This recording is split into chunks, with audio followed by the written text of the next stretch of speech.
Okay. ఓం అజ్ఞానం తిమిరాంధస్య జ్ఞానాంజనశలాకయ చక్షురున్మిళితం येन తస్మై శ్రీగురవే నమః. శ్రీచైతన్యమనోభీష్టం స్థాపితం येन భూతలే స్వయం రూపకదా మह्यं దదాతి స్వపదాంతికం.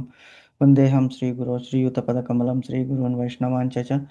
శ్రీరూపం సాగ్రజాతం సహగణ రఘునాథాన్వితం తం సజీవం సాద్వైతం సావధూతం పరిజనసహితం కృష్ణచైతన్యదేవం శ్రీరాధాకృష్ణపాదాన్న సహగణ లలితా శ్రీవిశాఖాన్వితాంశ. नमो ओं विष्णुपादाय कृष्णप्रेष्ठाय भूतले श्रीमते भक्तिवेदान्तस्वामिनीति नामिने नमस्ते सरस्वती देवी गौरवाणी प्रचारिणि निर्विशेष शून्यवादी पाश्चात्य देशतारिणे वाञ्छाकल्पतरुभ्यश्च कृपा सिन्धुभ्य एव च पतितानां पावनेभ्यो वैष्णवेभ्यो नमो नमः. नमो महावदान्याय कृष्णप्रेमप्रदायते कृष्णाय कृष्णचैतन्यनाम्ने गौरत्विषे नमः. हे कृष्णा करुणा सिन्धो दीनबन्धो जगत्पते गोपेश गोपिकान्त राधाकान्त नमोऽस्तुते. तप्त कांचन गौरांगी राधे वृंदावनेश्वरी वृषभानुसुते देवी प्रणमामि हरिप्रिये. नीलांचल निवासाय नित्याय परमात्मने बलभद्र सुभद्राय जगन्नाथाय ते नमः. जय श्री कृष्ण चैतन्य प्रभु नित्यानंद श्री अद्वैत गदाधर श्रीवासादि गौर भक्त वृंद. हरे कृष्ण कृष्ण कृष्ण हरे हरे, हरे राम राम राम हरे हरे, हरे कृष्ण कृष्ण कृष्ण हरे हरे राम राम हरे हरे, हरे कृष्ण कृष्ण कृष्ण हरे राम राम हरे हरे. एकं शास्त्रं देवकी पुत्रगीतम् एको देवो देवकी पुत्र एव च. एको मन्त्रस्य तस्य नामानि यानि कर्मस्येकं तस्य देवस्य सेवा. हरे कृष्ण कृष्ण कृष्ण हरे राम राम हरे हरे. हरे कृष्ण माताजी. హరే ఓకే కృష్ణ మాత. ప్రభుజీ. హరే కృష్ణ మాతాజీ.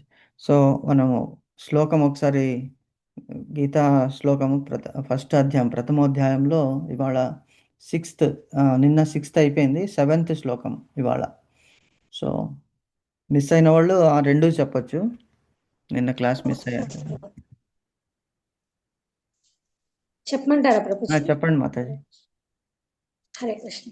హరే కృష్ణ మాతాజీ. యుధామనుష్య విక్రాంత ఉత్తమోజాశ్చ వీర్యవాన్ సౌభద్రో ద్రౌపదేయాశ్చ సర్వ ఏవ మహారథః. Very good Mataji. అది ఎన్నోది? సిక్స్త్ ప్రభుజీ. సిక్స్త్ది. ఓకే, నెక్స్ట్ ఎవరు చెప్తారు? ఆ సెవెంత్ కూడా చెప్పామంటారు. చెప్పండి మాతాజీ. అంటే ఇది ప్రాక్టీస్ అవ్వలేదు, తప్పులుంటే పర్లేదు క్షమించండి. పర్లేదు, నో ప్రాబ్లం మాతాజీ. అస్మాకం తు విష్టాయే ధాని బోధా ద్విజోత్తమ నాయకా మమ సైన్యస్య సైన్యార్థం తాన బ్రవమీతే. బ్రవీమితే. Okay, very good. బ్రవీమితే. నెక్స్ట్ హరే కృష్ణ ప్రభుజీ. హరే కృష్ణ మాతాజీ. అస్మాక్తు విశిష్టాయే తాని బోధ ద్విజోత్తమ నాయక మమ సైన్యస్స సంజో. నాకు ఇక్కడ పదం రావట్లేదు ప్రభుజీ. సంజ్ఞార్థం. సన్యార్థం తాన్ బ్రవీమితే. Very good, excellent, very good. Okay, Venusri మాతాజీ ట్రై చేస్తారా? హరే కృష్ణ ప్రభుజీ. హరే కృష్ణ మాతాజీ. యదా మన్యశ్చ విక్రతాంతు ఉత్తమౌజాక్ష వీర్యవాన్ సోబతో ద్రౌపదే యచాం సర్వ ఏవం మహారథం. ఓకే, వెరీ నైస్ మాతాజీ. సో ఒకసారి పదాలు ఒకసారి చూసుకోండి, బట్ అప్రిషియేట్ యువర్ ఎఫర్ట్ మాతాజీ. యుధామన్యు అనేటువంటి వాడు, యుధామన్యుశ్చ విక్రాంత ఉత్తమోజాశ్చ వీర్యవాన్ సౌభద్రో ద్రౌపదేయాశ్చ సర్వ ఏవ మహారథః అని డిస్క్రైబ్ చేస్తున్నాడు. ఓకే, వెరీ నైస్ మాతాజీ. Thank you for practising. Okay, so now we are in 42nd శ్లోకం. 41st శ్లోకము నిన్న బాగా డీటెయిల్గా డిస్కస్ చేశాము. సో అది ఏమిటి? యోగ సన్యస్త కర్మాణం జ్ఞాన సంచిన్న సంశయం ఆత్మవంతంన కర్మాణి నిబధ్నంతి ధనంజయ. ఎవరైతే తన కర్మలన్నింటినీ యోగం అనుకుంటాడో, దాని యొక్క ఫలితాలని త్యజిస్తాడో, అప్పుడు అతడు భక్తి యోగంలో ముందుకు వెళ్తాడు. తర్వాత ఆ దివ్య జ్ఞానం అతనికి అలవడుతుంది. దాని చేత సందేహాలన్నీ కూడా నివారింపబడతాయి, ఛేదింపబడతాయి సందేహాలు. అప్పుడు అతడు యథార్థమైనటువంటి తన ఆత్మ జ్ఞానంలో స్థితుడిగా ఉంటాడు అని చెప్పాడు. కాబట్టి ఓ ధనంజయ, నువ్వు ఈ కర్మఫలములచే నువ్వు బంధింపబడవు. ఎప్పుడు? నువ్వు ఇప్పుడు నేను చెప్పినటువంటి ఈ జ్ఞాన కర్మ సన్యాస యోగం అనేటువంటిది దీనికే దివ్య జ్ఞానం అని కూడా అంటారు. 4th చాప్టర్లో మనం ఉన్నాం ఇప్పుడు. సో ఫస్ట్ చాప్టర్ ఏమిటి? అర్జున విషాద యోగము. అంటే మనమందరూ కూడా ఈ దుఃఖాలయం అశాశ్వతం అనేటువంటి భూలోకంలో ఉన్నాము. ఈ భూలోకంలో ఉన్న ప్రతి ఒక్క జీవి కూడా దుఃఖాలను అనుభవించక తప్పదు. అండ్ ఇక్కడ ఏదైతే సంగ్రహిస్తామో అవన్నీ కూడా అశాశ్వతము, మెటీరియల్ కలెక్షన్స్. కాబట్టి ఏం చేయాలి? కర్మలు చేయాలి, కర్మ ఫలితాలు ఆశించకూడదు. దానివల్ల ఏమవుతుంది? మనకి శాంతి లభిస్తుంది, తర్వాత దివ్య జ్ఞానం అనేటువంటిది లభిస్తుంది. దానివల్ల సందేహాలన్నీ పటాపంచలు అయిపోతాయి, భగవంతుణ్ణి మనం చేరుకోవడానికి మార్గము సుగమం అవుతుంది అని చెప్తున్నాడు శ్రీకృష్ణుడు ఇందులో. ఇవన్నీ మనకి కూడా వర్తిస్తుంది. కాబట్టి నువ్వు కర్మఫలంచే ఎప్పుడు బంధింపబడవు? నువ్వు ఆ కర్మఫలాన్ని భగవంతునికి అర్పించి ఆ జ్ఞానాన్ని అర్జించినప్పుడు అని చెప్తున్నాడు అనమాట. నెక్స్ట్, సో 42nd శ్లోకంలో ఇవాళ మనం 4.42. నిన్న ఒక ఎగ్జాంపుల్ చెప్తున్నాం, అంతలో క్లాస్ అయిపోయింది. మనము మన మనస్సు అనేటువంటిది కంపేర్ చేస్తున్నాము. మనస్సు ఈజ్ ఈక్వల్ టు తెల్లటి పాలు. అంటే మన మనస్సు ఎలా ఉండాలి? ఆ తెల్లటి పాలలాగా స్వచ్ఛంగా ఉండాలి. ఆ తెల్లటి పాలను ఏం చేయాలి? ఆ మనస్సు ఎక్కడున్నది? మన హృదయములో ఉన్నది మనస్సు. మైండ్ అనేటువంటిది, బుద్ధి ఎక్కడున్నది? బ్రెయిన్లో ఉన్నది. సో మనస్సు ఏం చేస్తుందంటే దాన్ని మనము, అది కళ్ళెం అనమాట. దేనికి కళ్ళెము? ఇంద్రియాలకి. మన ఇంద్రియాలకన్నీ అది కళ్ళెంలాగా ఉంటుంది. కాబట్టి మనస్సుని ఎక్కడికి ఇవ్వాలి? ఆ కళ్యాన్ని బుద్ధి చేతికి ఇచ్చేసేయాలి. సో అలాగే మనము ఈ పాత్ర, దేహం అనేటువంటిది, ఈ పాత్రలో ఆ మనస్సు అనేటువంటి పాలని వేయాలి. సో దేహము శుద్ధిగా ఉంచుకోవాలి. అప్పుడే ఆ పాలు చక్కగా మనం కాచవచ్చు. ఆ కాచడం అంటే ఏమిటి? దేంతో కాస్తాము? అగ్ని అంటే వెలుగు, తర్వాత శక్తి. దీనివల్ల పాలు మరుగపెడతామన్నమాట. అలాగే మన మనస్సుని కూడా మరగపెట్టాలి. దేనిటి? ఈ జ్ఞానం అనేటువంటి దాంతో. ఏ జ్ఞానము? దివ్య జ్ఞానం. అదే ఇప్పుడు మనం చదువుతున్నది. సో మరగపెట్టి ఏమవుతుంది? పాలు చిక్కగా తయారై పెరుగు తోడు పెట్టుకోవడానికి సరిపోతుంది. ఆ తోడు పెట్టుకోవడం అనేటువంటిది ఏమిటి? గురువుల ద్వారా ఆర్జించినటువంటి ఆ ఆత్మ జ్ఞానం అన్నమాట. దాంట్లో పెడితే పెరుగు అవుతుంది. తర్వాత అంతటితో సరిపోదు. ఆ పెరుగుని ఏం చేస్తాం మనము? ఆ పెరుగు మీద ఉన్నటువంటి మీగడ, అంటే మనకి తెల్లగా వచ్చేటువంటిది, అంటే మనస్సు స్వచ్ఛంగా అయినప్పుడు ఆ జ్ఞానం, భగవంతుని దర్శనం, భగవంతుని మార్గము కనిపిస్తుంది. సో ఆ మీగడని కూడా, అంటే అక్కడికే ఆగిపోకూడదు. ఆ మీగడనంతా తీసి మనం చిలుకుతాము. ఆ చిలుకడం అనేటువంటిది ఏంటి? రిపీటింగ్. ఆ నవవిధ భక్తులు ఏమిటి? శ్రవణం, కీర్తనం, స్మరణం, విష్ణోర్ పాదసేవనం, అర్చనం, వందనం, దాస్యం, సాఖ్యం, ఆత్మ నివేదనం అనేటువంటి 9 స్టెప్స్ ఉన్నాయన్నమాట. ఆ 9 స్టెప్స్ ఆఫ్ భక్తిలో మనం పైకి వెళుతున్నప్పుడు ఏమవుతుంది? ఆ వెన్నని మనం చిలుకుతున్నాం అనమాట. ఆ చిలకడమే ప్రయాణం అనమాట. ఆ చిలికి ఏమవుతుంది? ఆ వెన్న వస్తుంది మనకి. ఆ వెన్నతో సరిపోదు. వెన్నని మనము మళ్ళీ కాగబెట్టాలి. అది వెన్నని కరిగించాలి. అప్పుడు మళ్ళీ జ్ఞానము కావాలి. అంటే అప్పుడు అక్కడ మనకి గురువు కంటిన్యూస్గా ఉండాలి. ఆ వేడి అనేటువంటిది తప్పదు. అప్పుడు ఆ వెన్న ఏమవుతుంది? నెయ్యి అవుతుంది. ఆ నెయ్యి మనము స్వీకరించడానికి, భగవంతునికి అర్పించడానికి సరిపోతుంది అనేటువంటి ఎగ్జాంపుల్ నిన్న డిస్కస్ చేస్తున్నాం. సో మనస్సు అనేటువంటిది పాలని తెల్లగా ఎప్పుడు మనం చేసుకోగలము? ప్యూర్ ఎప్పుడు చేసుకోగలము? ఇప్పుడు మాలిన్యం అయిపోయింది. పాలంతా అడల్టరేట్ అయిపోయింది కదా. ఆ అడల్టరేట్ కాకుండా స్వచ్ఛంగా ఉండాలంటే ఏం చేయాలి? ఫస్ట్ మనం దాని మీద ఉన్నటువంటి, మనస్సు మీద ఆవరించి ఉన్నటువంటి అజ్ఞానాన్ని తొలగించాలి అని భగవంతుడు ఇందులో మనకి చెప్తున్నాడు అనమాట. సో ఈ జ్ఞానం అనేటువంటి శక్తి ద్వారా మనము ఆ పాలని మరిగించి, తోడుపెట్టి, వెన్న చేసి, దాన్ని మళ్ళీ కాచి దాన్ని భగవంతునికి అర్పించాలి. అది దివ్యధామానికి చేరుకుంటుంది అనమాట, భగవంతునికి. ఆ యజ్ఞం అనేటువంటిది, యజ్ఞంలో నెయ్యి పోస్తాం కదా. నెయ్యి ఎందుకు వేస్తాము అంటే అది విశిష్టమైనటువంటిది. అంటే it transforms from milk to ghee. అంటే భగవంతుడు ఎక్కడున్నాడు అని క్వశ్చన్ ఎవరైనా అడిగినప్పుడు మనము ఈ ఎగ్జాంపుల్ చెప్పవచ్చు. పాలలో మనకి నెయ్యి కనిపిస్తుందా? వెన్న కనిపిస్తుందా? కనిపించదు. కానీ పాలు ట్రాన్స్ఫార్మ్ అవుతుంది. ఎలాగా? దాన్ని వేడి చేసి దాన్ని మళ్ళీ తోడుపెట్టి పెరుగు చేసి ఇలాగ అన్ని ప్రాసెస్ చెప్తే అప్పుడు ఫైనల్గా మనకి నెయ్యి కనిపిస్తుంది. మరి పాలలో నెయ్యి లేదు అనేటువంటి వాడు ఎవడు? మూర్ఖుడు, అజ్ఞాని. ఎందుకు? వాడు చూడలేదు అసలు నెయ్యి ఎలా తయారు చేస్తారని. ఎవరు చెప్పినా వినడు. స్వతంగా అనుభవించడానికి కూడా రెడీగా లేదు. నాకు చూపించు అంటాడు. ఎలా చూపిస్తాము? చూపించలేము. సో అదే భగవంతుని కూడా అంత సులభంగా మనము చేరుకోలేము, అర్థం చేసుకోలేము.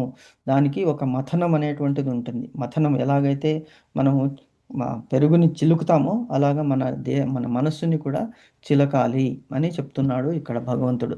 సో ఈ 4th చాప్టర్ అనేటువంటిది దీంట్లో 3 ఉన్నాయి. ఒకటి జ్ఞానము, తర్వాత జ్ఞానముతో చేసినటువంటి కర్మ, ఆ కర్మ చేసినటువంటి వచ్చే ఫలితాలు. సో జ్ఞానం మనకి ఉంటే కర్మ మనము ఏ కర్మ చేసినా పరిపరి ಕೆಲಸವು అని అంటారు. కన్నడలో ఒక సేయింగ్ ఉన్నది. అంటే ఏ విధమైనటువంటి పని కూడా వర్క్ ఈస్ వర్షిప్ అన్నాడు కదా. ఏ పని చేస్తున్నప్పటికీ కూడా చిన్న పని పెద్ద పని అని లేదు. పని ఈజ్ పని అంతే. ఆ ప్రతి ఒక్క పనిలో కూడా భగవంతుని చూసుకోవాలి. ప్రతి ఒక్క పని కూడా భగవంతునికి అర్పణం చేయాలి. అది కర్మ. అది జ్ఞానము. భగవంతునికి అర్పణం చేయడం అనేటువంటిది జ్ఞానం. ఎందుకు? నాహం కర్త హరికర్త అంటున్నాడు. మరి దాని నుంచి వచ్చేటువంటి ఫలితం ఏమిటి? ఆ ఫలితము మనకి చెందుతుందా భగవంతునికి చెందుతుందా అంటే ఆ ఫలితం భగవంతునికి అర్పించేసేయాలి. ఏ పని చేసినా కూడా మనం భగవంతునికి అర్పించేయాలి.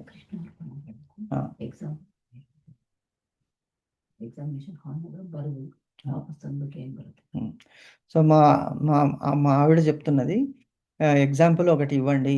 చాలా కరెక్ట్గా ఆమె గుర్తు చేసింది. ఏమిటంటే మనకి ప్రతి ఒక్క పని చేసిన తర్వాత కూడా శ్రీకృష్ణ అర్పణం అనుకోవాలి. ఎందుకు?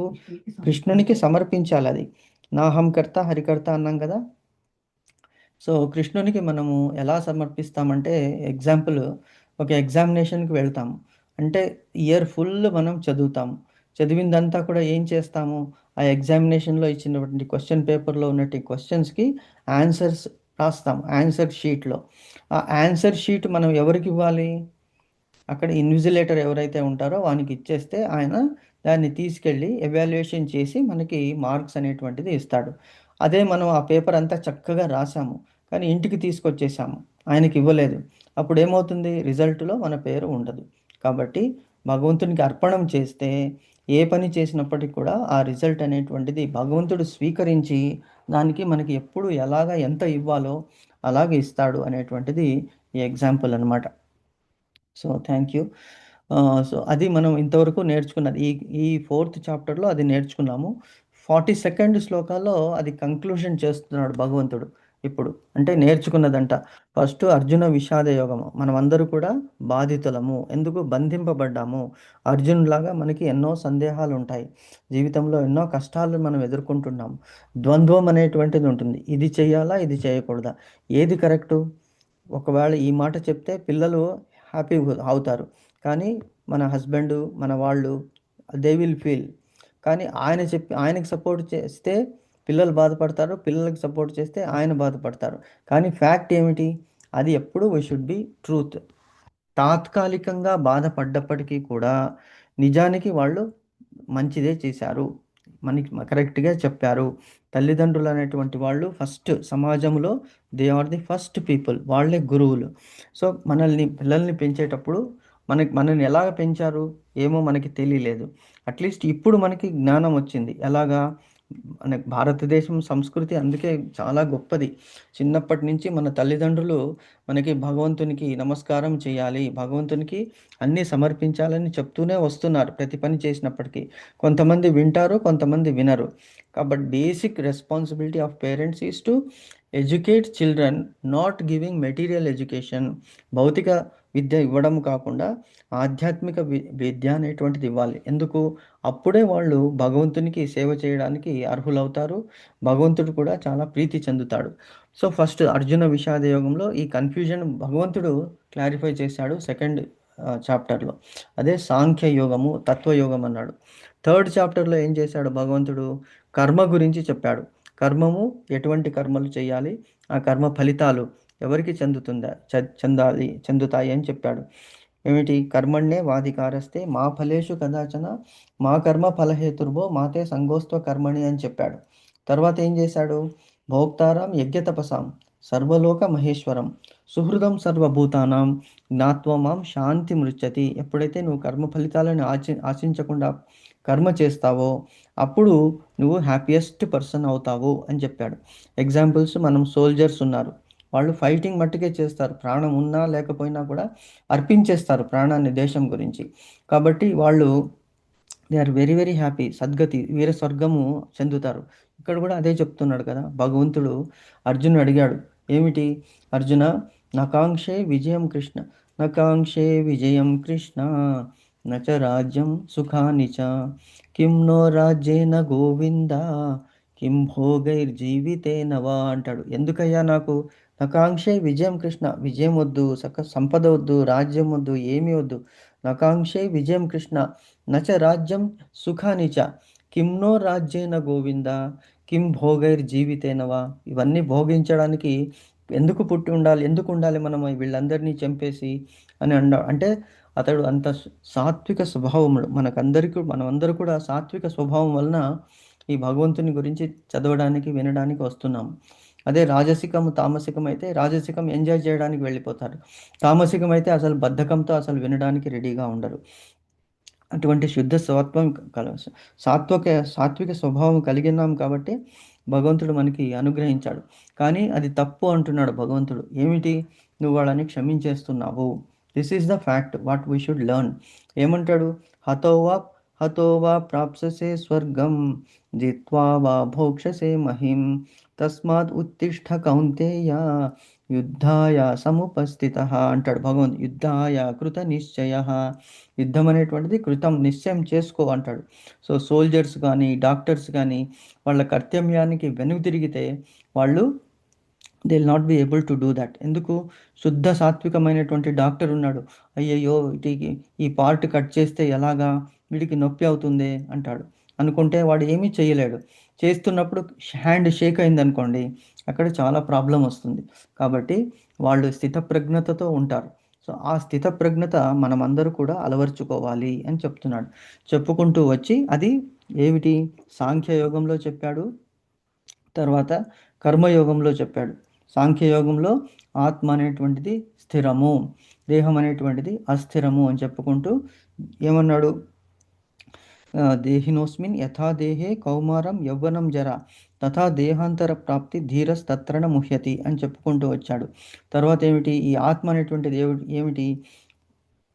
ఆత్మ అనేటువంటిది అగ్ని చేత కానీ, నీరు చేత కానీ, గాలి చేత కానీ, దేని చేత కూడా అది ఖండింపబడదు, ఆర్పివేయబడదు, కాల్చబడదు అని చెప్పాడు అనమాట. అది శాశ్వతము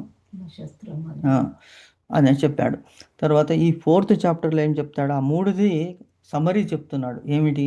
జ్ఞానం అనేటువంటిది చెప్పాడు సాంఖ్యయోగంలో, కర్మయోగం అనేటువంటిది 3వ దాంట్లో చెప్పాడు. ఇప్పుడు దీంట్లో సన్యాస యోగము. ఈ 3 తెలుసుకుని నీ పనిని చేయించు అంటే ఒక యోగిలాగా ట్రైన్ చేస్తున్నాడు అర్జునుని. అర్జునుడు అంటే మనమందరూ కూడా అర్జునులమే. సో మనమందరినీ కూడా ట్రైన్ చేస్తున్నాడు భగవంతుడు. సో ఇది 4th చాప్టర్లో 42nd Shloka is conclusion of all that, summary అన్నమాట. ఏమిటి? తస్మాదజ్ఞాన సంభూతం హృత్స్థం జ్ఞానాసినాత్మనః చిత్వైనం సంశయం యోగం ఆతిష్టోత్తిష్ఠ భారత. మళ్ళీ ఒకసారి చదువుతాను. తస్మాత్ అజ్ఞాన సంభూతం హృత్స్థం జ్ఞానాసినాత్మనః చిత్వైనం సంశయం యోగం ఆతిష్టోత్తిష్ఠ భారత. ఒకసారి చదవండి మాతాజీ. తస్మాత్ అజ్ఞాన సంభూతం హృత్యం జ్ఞానసినాత్మనః చిత్వైనం సంశయం యోగం ఉత్తిష్టోత్తిష్ఠ భారత. ఆతిష్టోత్తిష్ఠ భారత, ఆతిష్టోత్తిష్ఠ భారత అంటే పదాలని ఎలాగ మనం విడగొట్టాలి అంటే అక్కడ చూడండి, తస్మాత్ అజ్ఞాన సంభూతం, అక్కడ ఆగాలి ఒక్క నిమిషం అంటే పాజ్.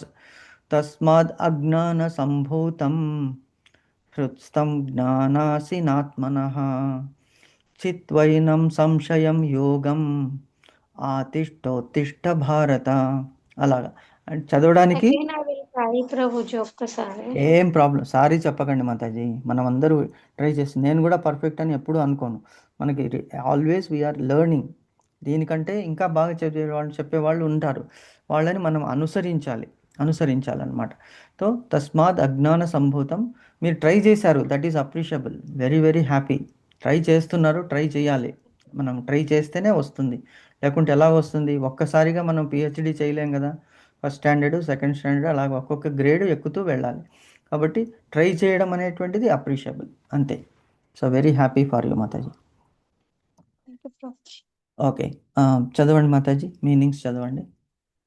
తస్మాత్ అందుకే, అజ్ఞాన సంభూతం అజ్ఞానం వలన పుట్టిన, హృత్యం హృదయంలో ఉన్నట్టి, జ్ఞానమనే అసిన ఖడ్గంచే, ఆత్మనః ఆత్మ యొక్క, చిత్వా ఖండించి, ఏనం ఈ సంశయాన్ని, యోగములో, అతిష్ఠ నిలిచినవాడై, ఉత్తిష్ఠ లేచి యుద్ధం చేయవలసింది, భారత ఓ భరతవంశీయుడా. Very good. అందుకే అజ్ఞానము వలన హృదయంలో కలిగినట్టి సందేహాలను జ్ఞాన ఖడ్గముచే ఖండించు ఓ భరత, యోగముతో కూడిన వాడివై లేచి యుద్ధం చేయవలసింది. హరే కృష్ణ ప్రభుజీ. Hare Krishna Mataji. Nice, thank you Mataji. Very very nice. చాలా పెద్దగా ఉంది దీని మీనింగ్స్, దీని తాత్పర్యము. మనం ఒక్కొక్క స్టెప్ చదువుకుంటూ వెళ్దాం, ఎందుకంటే this is the concluding Shloka of 4th chapter. So ఇందులో ఏం చెప్తున్నాడు? తస్మాత్ అందువలన. మీనింగ్స్ చూడండి, మీనింగ్స్ చూస్తే ఈజీగా అర్థమైపోతుంది. తస్మాత్ అందువలన, దేని వలన? ఇంతవరకు చెప్పాను కదా అర్జున, ఏం చెప్పాను? సందేహాన్ని నివారించుకో. సందేహం కలిగిన వాడు సందేహం అంటే డౌట్, ఆల్వేస్ డౌట్ఫుల్ ఉన్నప్పుడు ఏమవుతుంది? వాడు ఇక్కడ సుఖము లేదు, పరలోకంలో కూడా సుఖము లేదు అని చెప్పాడు ఇంతకు ముందు శ్లోకంలో. తస్మాత్ అందువలన అంటే కంటిన్యూ చేస్తున్నాడు. అందువలన నీకు డౌట్ గనక ఉంటే అడుగు. ఎలాగ అడగాలి? తద్విద్ధి ప్రణిపాతైన పరిప్రశ్నైన సేవయ ఉపదేశించితే జ్ఞానం జ్ఞానిన తత్వదర్శన. తత్వము నెరిగినటువంటి వాడిని అడగాలి. తత్వం ఎరిగినటువంటి వాడు ఎవరు? సద్గురువు. ఆ గురువుని అడగాలి. ఆ గురువు క్లారిఫై చేస్తాడు నీ సందేహం ఏమిటి. సందేహం ఏముంటుంది నార్మల్గా? అసలు దేవుడు ఉన్నాడా? ఇవన్నీ ఎవరు చూశారు, ఎవరు చెప్పారు, ఇవన్నీ చేయడం వల్ల మనకి మోక్షం వస్తుందా? ఇలా కంటిన్యూస్లీ డౌట్ ఉండనే ఉంటుంది మనిషికి. సో ఆ డౌట్స్ అన్నీ క్లారిఫై చేసుకోవాలి. ఎవరు చూశారు? తత్వజ్ఞులు చూశారు, ఋషులు చూశారు. వేదవ్యాసుడు భగవంతుని స్వరూపము. అతను మహాభారతము రచించి అందులో భగవంతుడు అర్జునునికి ఉపదేశించినటువంటి ఇది 45 నిమిషాలు కాలాన్ని స్తంభింపం చేశాడు. That is called static. మనం చూసాం కదా, ఒక మూవీలో ఎక్కడో బ్యాక్ వెళ్ళిపోతాడు. ఆదిత్య 369 అని ఒక మూవీ వచ్చింది.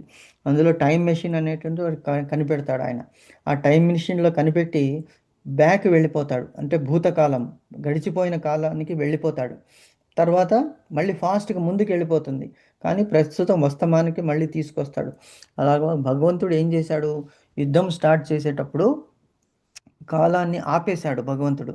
ఎందుకంటే అందరూ కూడా స్తంభీభూతులై, భగవంతుడు ఏదైనా చేయగలడు. కర్తుం అకర్తుం అన్యథా కర్తుం. ఆయన కాలానికి స్వరూపుడే భగవంతుడు, కాల స్వరూపమే భగవంతుని పేరు. సో భగవంతుడు ఏమైనా చేయగలడు. అంటే యుద్ధం స్టార్ట్ అయిపోయింది, మరి అందరూ వెయిట్ చేస్తుంటారు కదా, అంటే వాళ్ళకి ఆ కాలాన్ని అక్కడికి ఆపేశాడు. అందరూ శిలలు అయిపోయారు, శిలలాగా ఉండిపోయారు అక్కడ. శిలలు కాలేదు, బట్ దే వర్ స్టాటిక్. ఆ 45 మినిట్స్లో మొత్తం 700 శ్లోకాలు కలిగిన భగవద్గీతని భగవంతుడు అర్జునునికి ఉపదేశించాడనమాట. అది అర్జునుడు చాలా చాలా చాలా చాలా గొప్పవాడు. నరనారాయణుల్లో నారాయణుడు కృష్ణుడు, నరుడు అర్జునుడు అనమాట. కాబట్టి అతనికి ఒక్కసారి చెప్తే అర్థమైపోతుంది. దాన్నే ఏకసంధాగ్రాహి అంటారు. మనకు ఒక్కసారి చెప్తే అర్థమైపోతుంది. అంటే కాలము మనకి పరివర్తనం చెందడం వల్ల మనకి 10 సార్లు చెప్పుకున్నా గుర్తు ఉండట్లేదు కలియుగంలో. That is the quality of కలియుగం. కానీ అప్పుడు ద్వాపర యుగము, త్రేతాయుగము, తర్వాత సత్యయుగంలో ఏమిటి? ఒక్కసారి వింటే, ఒక్కసారి చూస్తే అది imprinted in there minds and hearts. So కాబట్టి అర్జునుడు ఆ ఒక్కొక్క శ్లోకాన్ని ఆయన చెప్పుకుంటూ వెళ్ళిపోతున్నాడు. దానికి ఇక్కడలాగా మనకి తాత్పర్యము, మీనింగ్స్ అవసరం. ఎందుకంటే సాంస్క్రిట్ దేవభాష అని తెలుసు అనమాట. దేవభాష అని దానికి పేరు సంస్కృతంలో. కాబట్టి వాళ్ళకి అవన్నీ కూడా చిన్నప్పటి నుంచే అలవాటు పడిపోయింది. ఇంట్లో వాళ్ళకి పిల్లవాడు ఉన్నాడు 1 ఇయర్, 2 ఇయర్స్, వాళ్ళకి ఎలాగొచ్చేస్తుంది మాతృభాష? విని విని విని విని విని బ్రెయిన్ మీద అది ఈజీగా they will connect the words with actions, తెలిసిపోతాయి అన్నమాట. సో కాబట్టి ఆ 45 మినిట్స్లో భగవంతుడు చెప్పేశాడు. కానీ మనకి చూడండి ఎంత టైం పడుతున్నది, ఒక్కొక్కటి అర్థం చేసుకోవడానికి టైం పడుతుంది. టైం పడినా పర్లేదు, అందుకే భగవంతుడు మనకి 120 సంవత్సరాల ఆయుష్ని ఇచ్చాడు మనిషికి. అండ్ తెలివి ఇచ్చాడు మనకి అందరికీ. భగవంతుడు మన తలలో పై భాగంలో తెలివిని పెట్టాడు, బ్రెయిన్. కాబట్టి మనము దాని గురించి ప్రయత్నిద్దాం. సో ఏమంటున్నాడు? తస్మాత్, అందుచేత, అంటే ఇంతకు ముందు వరకు చెప్పాను కదా అర్జున, దానివల్ల, ఇదేని వలన? జ్ఞానము కర్మము దాన్ని సన్యాసంగా త్యజించాలి, సందేహాన్ని నివారించుకోవాలి. ఎలాగా? తస్మాత్ అజ్ఞాన సంభూతం, అజ్ఞానం వలన, సంభూతం అంటే కలిగినటువంటిది, అజ్ఞానము చేత జనించినటువంటిది ఏమిటి? ఆ తస్మాత్ అజ్ఞాన సంభూతం హృత్స్థం జ్ఞానాసీనాత్మన. డౌట్స్ వచ్చాయి కదా, అది ఎక్కడుంటాయి? హృదయంలో ఉండిపోతాయి. హృదయంలో ఉన్నట్టు ఆ డౌట్స్ని క్లారిఫై చేసుకోవాలి. మనస్సు అనేటువంటి ఉంటుంది, మనస్సు వల్లనే కన్ఫ్యూజన్ అనమాట. అది ఏం చేయాలి? జ్ఞాన అసిన అన్నాడు. జ్ఞానం అనేటువంటి ఖడ్గము. ఫర్ ఎగ్జాంపుల్, ఇప్పుడు మనకి బయట ఐరన్ పెట్టేసామనుకోండి, ఇల్లు కన్స్ట్రక్షన్ చేస్తున్నాము, చూసే ఉంటారు మీరు, ఐరన్ రాడ్స్ బయట పెట్టేసి ఉంటారు. అప్పుడు ఈ వర్షాకాలంలో ఏమవుతుంది? వర్షం పడి ఎందుకంటే అది వేరే ఎక్కడ స్టోర్ చేయడానికి వీలు ఉండదు, ఓపెన్ ప్లేస్ ఉంటుంది ప్లాట్లో, అక్కడ పక్కన పడేస్తారు, అది ఇంటి ముందు పడేస్తారు. అలాగే ఆ పక్కన ఇసుక ఉంటుంది, అది ఉంటుంది. ఆ వర్షానికి ఏమవుతుంది? అది తడిచి మళ్ళీ ఎండకి ఎండిపోయి ఏమవుతుంది? దాని మీద తుప్పు పట్టిపోతుంది. అలాగే మనం కూడా ఎన్నో జన్మలు ఎత్తాము, ఏ జన్మలో ఎలా ఉన్నామో మనకి తెలీదు. ఇప్పుడు మానవ జన్మ వచ్చింది. కానీ ఆత్మకి ఏమైంది? ఒకదాని మీద లేయర్స్ వచ్చేసాయి అన్నమాట. ఏమిటి? అజ్ఞానం అనేటువంటి లేయర్స్ వచ్చేసాయి. సో కాబట్టి ఏం చేయాలి? ఆ తుప్పుని ఎలా వదిలిస్తాడు అతను? కార్పెంటర్ కానీ బిల్డర్ కానీ ఏం చేస్తాడు? ఒక కూలీని పెట్టి దాన్ని, ఒక ఇసుక పేపర్ ఉంటుంది కదా, అది ఏమంటారు దాన్ని, శాండ్ పేపర్. ఆ శాండ్ పేపర్ పెట్టి దాన్ని దాని మీద రుద్దుతాడు. రుద్దడం వల్ల ఏమవుతుంది? ఆ రస్ట్ అనేటువంటిది వెళ్ళిపోతుంది. ఇప్పుడు మనకి ఏం చేస్తున్నాడు భగవంతుడు? ఎలా చెప్తున్నాడు? ఈ జ్ఞానం ద్వారా మన ఆత్మ పైన కవర్ అయినటువంటి అజ్ఞానాన్ని అతను రుద్దుతున్నాడు అనమాట. రుద్దడము కష్టమైనప్పుడు మనం ఏం చేయాలి? ఆ మనస్సు అనేటువంటి ఖడ్గము తీసుకొని, జ్ఞానం అనేటువంటి ఖడ్గం తీసుకొని దాని మీద అజ్ఞానాన్ని ఛేదించాలి, ఖండించాలి అని చెప్తున్నాడు భగవంతుడు. ఎందుకంటే అది చాలా థిక్గా అయిపోయిందనమాట. ఇంత శాండ్ పేపర్ పనికిరాదు దానికి, అందుకే కత్తి తీయాలి. కత్తి తీసి దాన్ని నరకాలన్నమాట. అంటే దేహంలో ఏదైనా కుళ్ళిపోయిన పార్టీని ఎలాగా వైద్యుడు తీసివేస్తాడో, అలాగే ఈ అజ్ఞానం అనేటువంటిది ఆవరించింది మన ఆత్మల మీద. దాన్ని కత్తి అనేటువంటి ఖడ్గము, జ్ఞానం అనేటువంటి ఖడ్గంతో దాన్ని నరికివేయాలి, ఆ అజ్ఞానాన్ని నరికివేయాలి. అప్పుడు లోపల హృదయంలో ఉన్నటువంటి డైమండ్ బయటికి వస్తుంది, అది ఆత్మ. సో ఆత్మల్ని ఏమవుతుంది? ఆ సందేహాలు తెలిగిపోతాయి. ఎందుకు? లైట్ వచ్చినప్పుడు డార్క్నెస్ విల్ గో అవే. అజ్ఞానం తిమిరాంధస్య అన్నట్టుగా అజ్ఞానం అనేటువంటి తిమిరమైనటువంటి అంధకారం పోతుంది. ఎప్పుడు? జ్ఞానాంజన శలాకయ, జ్ఞానం అనేటువంటి కళ్ళు, దానికి వెలుతురు ఉంటేనే కళ్ళు ఉన్నాయి, కానీ వెలుతురు లేదు. ఆ వెలుతురే జ్ఞానం అన్నమాట. ఆ జ్ఞానం వచ్చినందువలన ఏమవుతుంది? క్రిస్టల్ క్లియర్గా ఏమి వస్తువులు ఎక్కడున్నాయి, ఏ రూమ్లో మనం రోజు చూస్తూనే ఉన్నాము. కరెంటు పోతే ఏ వస్తువు ఎక్కడుందో మనకి తెలీదు, కానీ మైండ్లో తెలుసు, ఓ ఈ కబోర్డ్లో ఇలా ఉంది. కబోర్డ్లో చేతులతో వెతుకుతాము, కానీ మర్చిపోయాము, అది తీసి కింద పెట్టేశాము, డైనింగ్ టేబుల్ మీద పెట్టాము, ఇక్కడ పెట్టాము. కానీ లైట్ వస్తే అప్పుడు మొత్తం ఇల్లంతా వెలికి దానికి దొరుకుతుందన్నమాట. అలాగా చేస్తున్నాడు భగవంతుడు, చెప్తున్నాడు ఈ సందేహాలని పోగొట్టుకోవాలి. ఎప్పుడు? ఆ జ్ఞానం అనేటువంటిది. సో తస్మాత్ అజ్ఞాన సంభూతం హృత్స్థం జ్ఞానాసినాత్మన చిత్వైనం, ఖండించు, సంశయం అనేటువంటిని ఖండించు.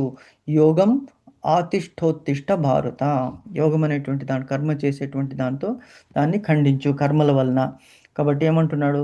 అజ్ఞానము చేత నీ హృదయంలో కలిగిన సంశయాలను జ్ఞానం అనే ఖడ్గంతో ఛేదించు అయ్యా, ఓ భరతవంశీయుడా.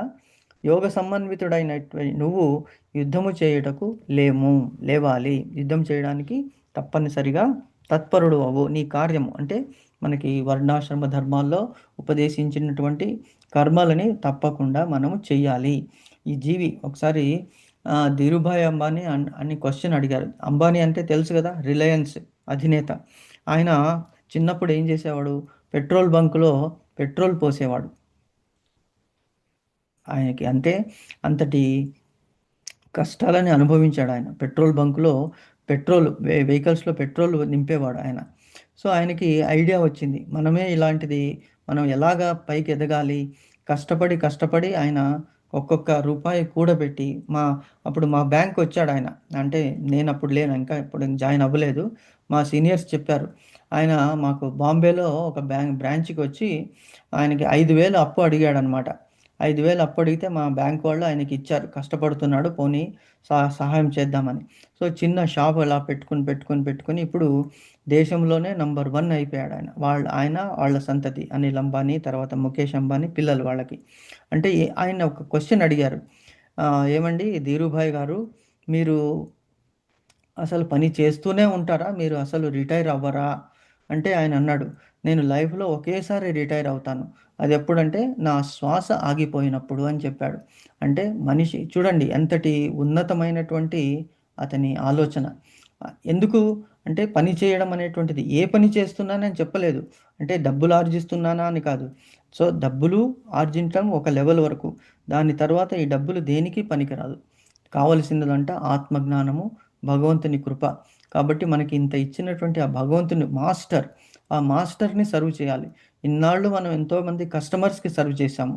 ఆ కస్టమర్స్ కెన్ బి బ్యాంకులో వాళ్ళు అవ్వచ్చు, ఇంట్లో వాళ్ళు కూడా అవ్వచ్చు. ఇప్పుడు మీరు గృహిణులు ఉన్నారు, మీకు కస్టమర్స్ ఎవరు, మీ భర్త, మీ పిల్లలు, మీ అత్తమామలు, మీ తల్లిదండ్రులు, మీ బ్రదర్స్, సిస్టర్స్, వీళ్ళందరూ కూడా మీకు కస్టమర్సే. కానీ ఎంతకాలము వాళ్ళదే ఆలోచిస్తుంటారు. మీకనేటువంటిది మీ ఆత్మ, ఈ కాలంలోనే, ఈ యుగంలోనే, అంటే ఈ జన్మలోనే వాళ్ళకు మీకు రిలేటెడ్. నెక్స్ట్ జన్మలో కానీ పూర్వ జన్మలో వాళ్ళు ఎవరో మీకు తెలియదు. నెక్స్ట్ జన్మలో వాళ్ళే ఉంటారా అది కూడా మనకి తెలీదు. మన కర్మల అనుసారము, వాళ్ళ కర్మల అనుసారము మనకి బంధవ్యాలు ఏర్పడతాయి. కాబట్టి ఏం చేయాలి, మన ఆత్మని ఉద్ధరించుకోవాలి. అదే భగవంతుడు చెప్తున్నాడు, నువ్వు నీ గురించి ఆలోచించు. నీ గురించి ఆలోచించండి ఏమిటి, నీ కర్తవ్యం గురించి ఆలోచించు. ఏమి చేయాలి, ఆ కర్తవ్యం చేస్తున్నప్పుడు కూడా ఆ కర్తవ్య ఫలితాలని నాకు అప్పగించు. నువ్వు only you have to do your duty. Don't expect anything. Expect చేస్తే మనకి ప్రాబ్లమ్స్ వస్తాయి. కాబట్టి ఎక్స్పెక్ట్ చేయకు, నన్ను స్మరించు. నువ్వు చేసే పని అన్నిటిలో కూడా నేను సహకరించి నీకు ఆ మార్గాన్ని నేనే నిర్దేశిస్తాను అంటాడనమాట. కాబట్టి we should do our effort. అది పవిత్రమైనటువంటి మానవ జన్మ మనకి లభించింది. కాబట్టి ఈ మానవ జన్మని మనం భగవంతుని ధ్యానంలో, భగవంతుని చెప్పినటువంటి ఉపదేశంలో మనం గడపాలి అనేటువంటిది ఇంతవరకు భగవంతుడు చెప్పుకుంటూ వచ్చినటువంటి ఉపదేశం అర్జునుడికి. సో ఇంతవరకు మనం చెప్పిన దాంట్లో మీకు డౌట్స్ కానీ క్వశ్చన్స్ కానీ ఏమన్నా ఉన్నాయి మాతాజీ? ఏమన్నా అడగదలుచుకున్నారా, చెప్పదలుచుకున్నారా?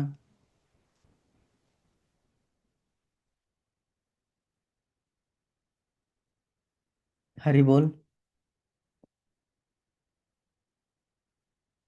హరే కృష్ణ మాతాజీ.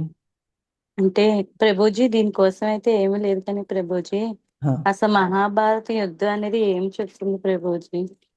మహాభారతం యుద్ధం అనేటువంటిది మన జీవితంలో జరిగేటువంటి ప్రతిరోజు సంఘర్షణ. అందులో ఏమి జరిగింది, మంచి క్వశ్చన్ వేశారు. ఏం జరిగింది అంటే, మళ్ళీ ఒకవేళ ఆగిపోతే నెక్స్ట్ రేపు కంటిన్యూ చేద్దాము ఈ డిస్కషన్. ఓకే ప్రభుజీ. టైం అయిపోతే అక్కడ ఏమిటి, దాయాదుల పోరు అనమాట. జీవితంలో అదే ఉంటుంది మాతాజీ. జీవితంలో దాయాదులు అంటే కేవలం మన బంధువులే కాదు, అక్క చెల్లెళ్ళు కానీ, అన్న తమ్ముళ్ళు కానీ. దాయాది అంటే ఏమిటి, కజిన్స్. ఈ కజిన్స్ వలన ప్రాబ్లమ్స్ వస్తాయి. ఎందుకు అంటే అది జన్మనికి సంబంధించినటువంటి వైరం అన్నమాట. అది ఈ జన్మలో ఎందుకు, రుణానుబంధ రూపేణ పశుపత్ని సుతాలయ. ఇప్పుడు హస్బెండ్ అండ్ వైఫ్ ఎంత క్లోజ్గా ఉంటారు, వాళ్ళు యాక్చువల్గా 2 దేహాలు కానీ ఒకటే ఆత్మ అనేటువంటిది మనకి అనుభవిస్తాం, మనం తెలుస్తుంది. ఎందుకంటే మనసులో ఎరిగి